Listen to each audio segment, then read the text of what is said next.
Gandhinagar civil હોસ્પિટલનું તંત્ર કોના ઇશારે ખોટું બોલી રહ્યું છે? દીકરીએ ટાઇફોઇડથી નહીં બીજી બીમારીથી જીવ છોડ્યો. આ એક ગંભીર પ્રશ્ન છે જે મુખ્યધારા મીડિયા પૂછતું નથી. આપ નેતાએ પુરાવા સાથે સ્પષ્ટ ખુલાસો કર્યો છે. જુઓ મીડિયા સાથેની વાતચીત. બાળકી જ્યારે સર્વપ્રથમ એડમિટ થઈ એના 29 સેક્ટરના દવાખાનામાં એ તપાસ કરવા માટે ગયા ત્યારે ત્યાંથી એમનું એવું કહેવું છે કે ડોક્ટરે એમનો report as a Widal positive typhoid કહીને જ એમને સિવિલ હોસ્પિટલમાં મોકલ્યા હતા.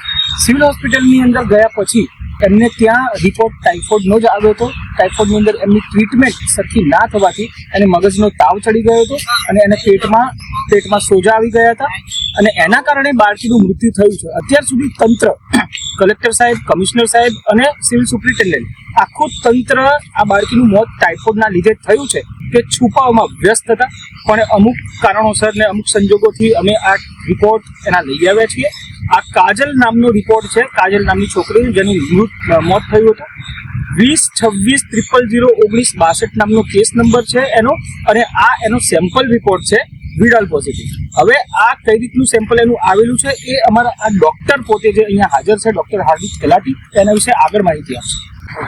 એકચ્યુઅલી એ રીતે તુષારભાઈએ જણાવ્યું અમારા કોર્પોરેટર્સે કે મતલબ જ્યારે દીકરીને સેક્ટર 29માં લઈ ગયા હતા ત્યારે એનો વિડાલ પોઝિટિવ ટેસ્ટ હતો.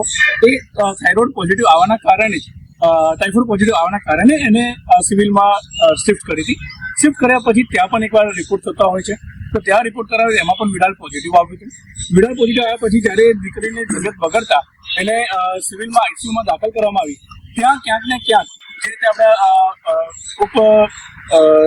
મંત્રીએ કીધું કે 20 ડોક્ટરની ટીમને આપણે ત્યાં તૈનાત કરી હતી, છતાં પણ ક્યાંક ને ક્યાંક છે ને રાત્રે 1 વાગે એની તબિયત બગડી, સવારે 3 વાગે એનું મૃત્યુ થયું. મૃત્યુ થયા બાદ જ્યારે ડોક્ટરને જણાવવામાં આવ્યું તો ડોક્ટરે તાત્કાલિક એને પાઇન્ટ ચડાવ્યું ને એવું કર્યું અને ક્યાંક ને ક્યાંક એ લોકોએ એને છુપાવવાની કોશિશ કરી. પરંતુ જ્યારે એને મૃત જાહેર પ્રોપરલી કરી ત્યારબાદ એની જે ચિઠ્ઠી હતી એ ચિઠ્ઠીમાં પણ એનું કારણ લખવામાં આવ્યું નહોતું.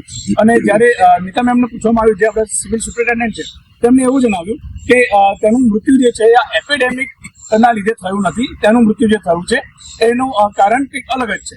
એટલે તેઓએ આમાંથી હાથ પકડીને ઉઠા કરી દીધા હતા. પરંતુ અમારી પાસે હાલ આ રિપોર્ટ છે, એનો કેસ છે દીકરીનો કેસ જે છે એનું નામ છે કાજલ ડોબી અને એનો જે નંબર સાહેબે કીધો એ જ રીતે એનો 20264039 આ એનો રજીસ્ટ્રેશન નંબર છે.